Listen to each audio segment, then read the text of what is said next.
ግብጽ የህዳሴ ግድብን ወደ ዓለም አቀፍ የግልግል ፍርድ ቤት ወስዳለው ማለቷና ጥንቃቄ የሚፈልገው የኢትዮጵያ ምላሽ። ሰላም ጤና ይስጥልን። የተወደዳችሁ የኢትዮጵያ ሪፖርተር ዩቲዩብ ቻናል ቤተሰቦች ወቅታዊና ፈጣን መረጃዎች እንዲደርሷችሁ የኢትዮጵያ ሪፖርተር ዩቲዩብ ቻናልን ላይክ፣ ሰብስክራይብ እና ሼር እያደረጋችሁ ቤተሰብ እንድትሆኑ እያስታወስን በባልደረባችን ዮናስ አማረ የተዘጋጀውን የህዳሴው ግድብን ጉዳይ በተመለከተ የኢትዮጵያ ምላሽንና የባለሙያዎችን እይታ ያካተተ ትንታኔ እንድትከታተሉ እንጋብዛለን። አብራችሁን ቆዩ።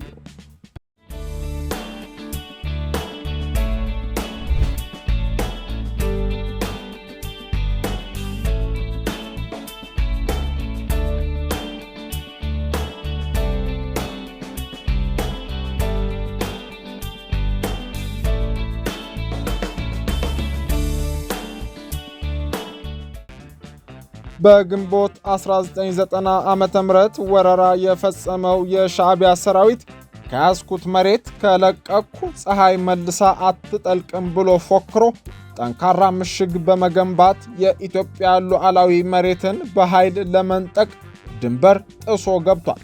የኢትዮጵያ ኃይሎች ክንዳቸውን አስተባብረው ዘመቻ ፀሐይ ግባት ያሉትን ጨምሮ በበርካታ ግንባሮች በርካታ የመልሶ ማጥቃቶችን በመክፈት የሻዕቢያ ሰራዊትን ወደ አስመራ እንዲያፈገፍግም አድርገዋል። ከሁለት ዓመታት ደም አፋሳሽ ጦርነት በኋላ ታኅሳስ 3 ቀን 1993 ዓ.ም በዓለም አቀፍ ማኅበረሰቡ ሸምጋይነት የአልጀርሱ ስምምነት በሁለቱ ሀገሮች መካከልም ተፈርሟል። ግጭቱ ቆሞ የድንበር ውዝግቡ በሰላም እንዲቋጭም ነበር የተስማሙት። የስምምነቱ አንቀጽ 4 የጋራ የድንበር ኮሚሽን የሚያቋቁም ሲሆን አንቀጽ 5 ደግሞ የካሳ ኮሚሽን እንዲቋቋም ወስኖ ነበር።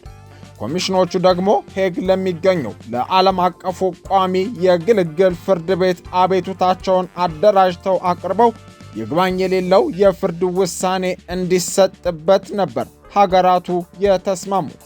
በኤርትራ በኩል የኮሚሽኑ አባል የነበሩት በኔዘርላንድስ የኤርትራ አምባሳደር መሐመድ ሱሌማን፣ የውጭ ጉዳይ ሚኒስትሩ አሊ ሰይድ፣ ፕሮፌሰር ሌ ብሪልሜር እንዲሁም በዋና ሕግ አማካሪነት ሎረን ቻርልተን በምክትል ሕግ አማካሪነት የተሳተፉ ሲሆን ሌሎችም የሕግ የዲፕሎማሲና የታሪክ ምሁራን የተካተቱበት ተሟጋች ቡድን ተደራጅቶ ነበር። በሌላኛው ጎራ የኢትዮጵያን ጥቅም ለማስጠበቅ የተመሰረተው ተሟጋች ቡድን ውስጥ ደግሞ አምባሳደር ፍስሐ ይመር በተመድ የጄኔቫ ጽሕፈት ቤት የኢትዮጵያ ቋሚ መልእክተኛ የሆኑ ሲሆን የውጭ ጉዳይ ሚኒስትሩ አቶ ስዩም መስፍን፣ ሰይፈ ስላሴ ለማ በተመድ ኒውዮርክ የኢትዮጵያ ቋሚ መልእክተኛ፣ በኔዘርላንድስ የኢትዮጵያ ዋና ቆንስል አቶ ሀብቶም አብርሃ እንዲሁም አቶ ረታ ዓለሙ፣ አቶ ግርማ ካሳዬ፣ አቶ ኢብራሂም ኢድሪስ፣ ወይዘሮ አቶ ኢብራሂም ኢድሪስ፣ ፈርዶስ አቡበከር፣ ሄኖክ መንግስቱ፣ አዲስ አረጋ፣ ኤፍሬም ብዙአየው፣ ያሬድ ጌታቸው፣ ጸጋዬ ደመቀን ጨምሮ ሌሎችም የውጭ አገሮች የሕግ የዲፕሎማሲና የታሪክ አዋቂዎች ተሳታፊ ሆነው ነበር። ከሰኔ እስከ ሐምሌ መገባደጃ 1993 ዓ.ም ኤርትራና ኢትዮጵያ ለግል ፍርድ ቤቱ ያሏቸውን አቤቱታዎች ከነማስረጃዎቻቸው በማቅረብ መሟገታቸውን ከችሎቱ ሰነድ መከታተል ይቻላል። ይህ ሁሉ ሂደት አልፎ ግን በብዙዎች እምነት ኢትዮጵያ በግልግል ፍርድ ቤቱ የሚገባትን ሳታገኝ ቀርታለች የሚል ሐሳብ ይነሳል።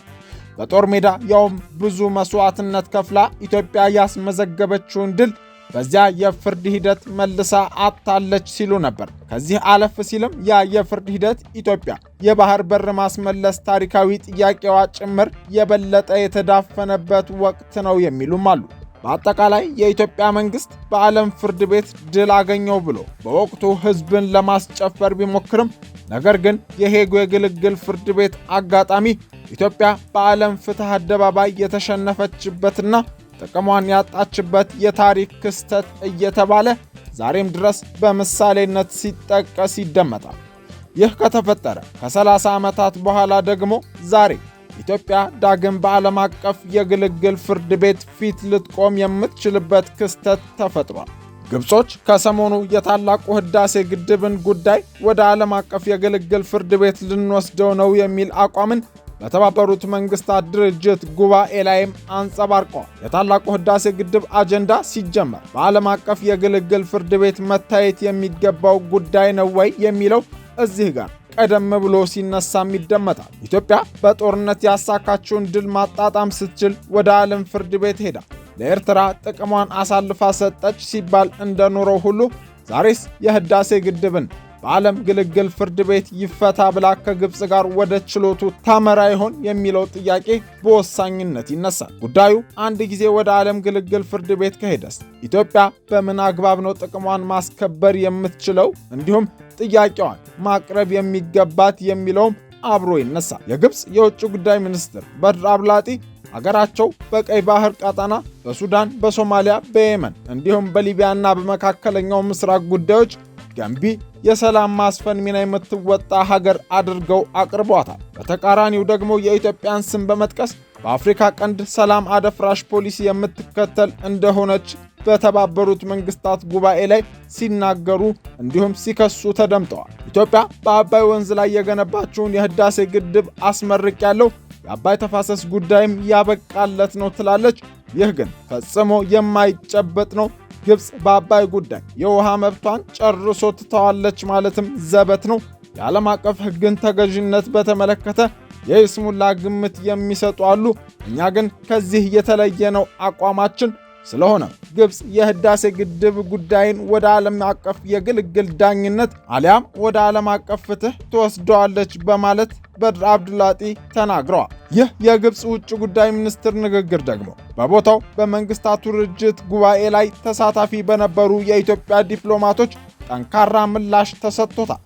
በመንግስታቱ ድርጅት ምክትል ቋሚ መልእክተኝነት ኢትዮጵያን የወከሉት ዲፕሎማት አምባሳደር ዮሴፍ ካሳዬ በሰጡት ምላሽ ከሁሉ ትኩረት የሳበ ሲሆን የግብፅን የውጭ ጉዳይ ሹም ለማገዝ የተከራከሩ ዲፕሎማቶችን ጭምርም አጥብቀው ሲሟገቱ ታይተዋል። አምባሳደር ዮሴፍ የኢትዮጵያን አቋም ሲያስተጋቡ እኛ መተባበርን ስንመርጥ፣ ግብጾች ግን ጠላትነትን ማራመዳቸው የሚታይ ሐቅ ነው። ኢትዮጵያም በዓለም አቀፍ ሕግ ትገዛለች፣ የፍትሐዊነትና የምክንያታዊነት መርሆችንም ያከበረ የውሃ አጠቃቀም ፖሊሲ ነው በአባይ ላይ የምትከተለው።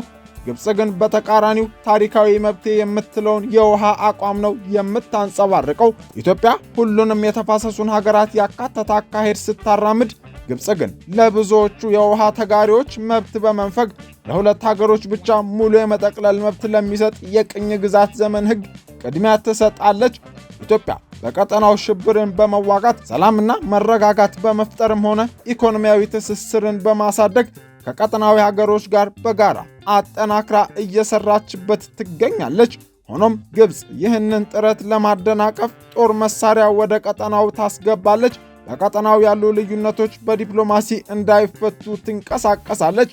ግብፅ አንድ በአፍሪካ የተሰራ የኃይል ማመንጫ ግድብን ዓለም አቀፍ የጸጥታ ችግር አድርጋ ለማሳየት የተባበሩት መንግስታት ድርጅት ጉባኤንም ሁላ ትጠቀምበታለች። ይህንን የጨነገፈ የፖለቲካ ፍላጎት ለማስፈጸም የሚደረግ ጥረት ብቻ ሳይሆን በቀጠናችን ለምትከተለው አፍራሽ ፖሊሲም ምክንያት የማድረግ ሙከራ ጭምር ነው ሲሉ አምባሳደር ዮሴፍ ተናግረዋል። ይህ የኢትዮጵያ አቋም የበለጠ ያበገናቸው የሚመስሉት የግብፅ ዲፕሎማቶችም በኢትዮጵያ ላይ አጸፋ ሲሰጡ ተደምጠዋል። ግብፅ ትዕግስቷ እየተሟጠጠ መሆኑንና ሌሎች አማራጮች አጥታ አለመሆኑን በማጣቀስ ጉዳዩን ወደ ዓለም አቀፍ የግልግል ፍርድ ቤት እንደምትወስደው ደጋግመው ዲፕሎማቶቿ በጉባኤው ሲናገሩ ነበር። ግብጾቹ ወደ ዓለም አቀፍ የግልግል ፍርድ ቤት የሚሄዱት በዓለም የፍትህ አደባባይ በፍትሃዊነት ፍትህና ርትዕ ለማግኘት ወይስ እስከዚህ ርቀት ድረስ ሄደን ጉዳዩን አመልክተናል ብለው ምክንያት ለመፈለግ የሚለው ጉዳይ በሰፊው እያጠያየቀ ነው። ከዚሁ ጎን ለጎን የህዳሴ ግድብ በዓለም አቀፍ የግልግል ፍርድ ቤት መነጽር እንዴት ይታያል የሚለውም አነጋጋሪ ሆኗል። ስለዚህና ተያያዥ ጉዳዮች በቅርቡ ከሪፖርተር ጋር ሰፊ ቆይታ ያደረጉት የውሃና የመሬት መብት ተቋም ዋና የህግ አማካሪ ዶክተር ዮናስ ተስፋ ስለ ዓለም አቀፍ የግልግል ዳኝነት ምንነት በማብራራት ጭምር ሰፊ አስተያየት ሰጥተዋል። በዓለም አቀፍ የግልግል ፍርድ ቤት ለመዳኘት በመጀመሪያ የሁለቱ ወገኖች ፈቃድ ያስፈልጋል። ከአርቢትሬሽኑ በፊትም ድርድር ይቀድማል። ይህንን ጉዳይ በግልግል ዳኝነት እንፍታው ብሎ መስማማትን ይጠይቃል። የኤርትራና ኢትዮጵያ ድንበር ውዝግብን ለመፍታት የአልጀርሱ ስምምነት አርቢትሬሽኑን እንዳቋቋሙት ሁሉ አሁንም የኢትዮጵያና የግብፅ ስምምነት ያስፈልጋል። ሁለተኛም ወደ አርቢትሬሽን ሲገባ የምትዳኝባቸውን ህጎችና ዳኞች መርጠህ ነው የምትገባው። ስለዚህ ግብጾቹ አርቢትሬሽን የሚሉትን ጊዜ ለመግዛት ወይም እዚህ ድረስ ሄደን ነበር ብለው ሰበብ ለመፈለግ እንጂ ኢትዮጵያ እሺ ብላ እንደማትቀበል ያውቁታል። ኢትዮጵያ አርቢትሬሽኑን እሺ ብትል እንኳ የምንዳኝበት ህግ ዓለም አቀፍ ልማዳዊ ህጎች በሆኑ መርሆች ላይ ይመስረቱ ማለቷ የማይቀር ነው። ኢትዮጵያ ፍትሐዊና ምክንያታዊ የውሃ አጠቃቀም ይስፈን፣ አንዱ በሌላው ላይ የጎላ ጉዳት ሳያደርስ መጠቀም ይችላል የሚሉ መርሆችን ማንሳቷም የሚጠበቅ ነው። ይህ ደግሞ የቅኝ ግዛትና ታሪካዊ የውሃ ጥቅም ይከበርልን ከሚሉት ግብጾች ጋር ፍጹም ይቃረናል በማለት ዶክተር ዮናስ ስለ ግልግል ዳኝነቱ ሁኔታ አብራርተዋል። ከዚህ ጎን ለጎን የፈረንሳዩ ቢአርኤል እንዲሁም የኔዘርላንዱ ዴልታር የተባሉ ድርጅቶች ግድቡ የጎንዮሽ ተጽዕኖ እንዳለው እንዲያጠኑ በሦስቱ ሀገራት ተመርጠው የነበረ ሲሆን በኋላም የፈረንሳዩ ቢአርኤል ብቻውን አጥንቶ አካባቢያዊ ተጽዕኖ እንደሌለው ተረጋግጦ ቀርቧል። ስለዚህ ግብጾቹ ተቀበሉትም አልተቀበሉትም አካባቢያዊ ተጽዕኖ ጉዳዩ የተመለሰ ነው። የአባይ ተፋሰስ ሀገሮች የትብብር ማዕቀፍ ስምምነት ወይም ሲኤፍኤ የሚባለውን ቢሆን ዝርዝር የአካባቢ ጥበቃ ስራዎችን በማካተት የተመሰረተ በመሆኑ የዘላቂ ልማትና የተፋሰስ ጥበቃ ፈራሚ ሀገሮቹ እንዲያካሄዱ ይጠይቃል ሲሉ ባለሙያው አክለዋል። ዶክተር ዮናስ ወደ ዓለም አቀፍ የፍትህ ፍርድ ቤት ወይም ኢንተርናሽናል ኮርት ኦፍ ጀስቲስ ከተሄደ የማሸነፍ ዕድሉ ሙሉ ለሙሉ የኢትዮጵያ ነው ብለው ግብጾች ኢትዮጵያ በአባይ ላይ የምታካሄዳቸው ልማቶችም ሆኑ የውሃ አጠቃቀሟ በዓለም አቀፍ ሕጎች መሠረት ፍትሐዊና ሚዛናዊ አይደሉም ብሎ ለፍርድ ቤት ማስረዳት ከባድ አቀበት ይሆንባታል ሲሉ አስረድተዋል። ወደ ዓለም አቀፉ የፍትህ ፍርድ ቤት ከሄዱ ምናልባት ለቅኝ ግዛት ውሎች ኢትዮጵያ ከዚህ በፊት ዕውቅና ሰጥታለች ብለው ሊከራከሩ እንደሚችሉ ባለሙያው ጠቅሰው ከዚህ ቀደም የኢትዮ ኤርትራ ድንበር ጭቅጭቅ በቅኝ ግዛት ስምምነት መሠረት ኢትዮጵያ እንዲፈታ መፍቀዷን ለዚህ በምሳሌነት ሊጠቀሙ ይችላሉ ብለዋል። የባድመን ጉዳይ የፈታችሁት በቅኝ ግዛት ስምምነት መሠረት ስለሆነ አሁንም በዚያው መንገድ እንዳኝ ሊሉ ይችላሉ። ይህን በተመለከተ ግን ሁለቱ ጉዳዮች ፍጹም የተለያዩ መሆናቸውን አጥብቆ መሞገትና ውድቅ ማድረግ ያስፈልጋል በማለትም ሙያዊ ማብራሪያ አቅርበዋል። ኢትዮጵያ ወደ ዓለም አቀፍ የግልግል ፍርድ ቤትም ሆነ ወደ ሌላ ዓለም አቀፍ ችሎት የህዳሴ ግድብን ጉዳይ ግብጾች ቢወስዱት ምን አይነት አቋም ታንጸባርቃለች የሚለው ከወዲሁ እያነጋገረና እያሳሰበ ነው። በጉዳዩ ዙሪያ ያነጋገርናቸው ስማቸው እንዳይገለጽ የጠየቁ አንድ ባለሙያ በበኩላቸው ግብጾች ታላቁ የኢትዮጵያ ህዳሴ ግድብን መነሻ አድርገው ኢትዮጵያን በዓለም አቀፍ ፍርድ ቤት ለመክሰስ የወጠኑት የተባበሩት መንግስታት ድርጅት ጠቅላላ ጉባኤ ሀገሮች በሌሎች ሀገሮች የከባቢ አየር ሁኔታ ላይ ጉልህ ጉዳት ያለማድረስ ኃላፊነታቸውንና ያደርሱ ምን አይነት ተጠያቂነት ይጣልባቸዋል የሚለውን ጉዳይ በተመለከተ ዓለም አቀፉ ፍርድ ቤት የህግ ማብራሪያ እንዲሰጠው ጠይቆ ፍርድ ቤቱ ከሁለት ወራት በፊት የሰጠው ማብራሪያ እንደሚጠቅማቸው በመገንዘብ ነው ብለዋል። ፍርድ ቤቱ የሰጠው የህግ አስተያየት የአንድ ሀገር ድርጊት ወይም የልማት ፕሮጀክት በሌላ ሀገር የአየር ንብረት ለውጥ ላይ መዛባትን የሚያስከትልና ይህም ጉልህና ዘላቂ ጉዳትን የሚያስከትል ከሆነ ለጉዳቱ መነሻ የሆነው ሀገር ተጠያቂ እንደሚሆን፣ ለጉዳቱም ካሳ መክፈል እንዳለበት የሚገልጽ እንደሆነ ያስረዳሉ። ከሁሉም በላይ ነገሩን አሳሳቢ የሚያደርገው የአየር ንብረት ለውጥ ጉዳት ማድረስ ለሚለው የተሰጠው ትርጓሜ ድንበር ተሻጋሪ የውሃ ሀብትን በመጠቀም በሌላ ሀገር ላይ የሚከሰት ችግርን ማጠቃለሉ ነው የሚሉት ባለሙያው ኢትዮጵያ የተሸረበውን ሴራ አጢና መፍትሄ ለማበጀትም ሆነ ክስ ቢመጣ ምን ማድረግ እንዳለባት ቀድማ ለመወሰን በሀገር ውስጥም ሆነ በውጭ የሚገኙ የኢንቫይሮንመንት ሕግ ባለሙያዎችን በማሰባሰብና ከዓለም አቀፍ ሕግና የውሃ ምህንድስና ባለሙያዎች ጋር በማጣመር ልትመክርበት ይገባል ሲሉ ባለሙያው አሳስበዋል።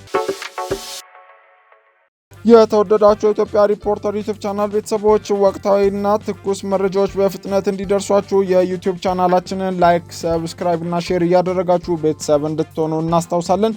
የሰዓቱ ትንታኔያችንም ያደመጣችሁትን ይመስል ነበረ። መልካም ጊዜ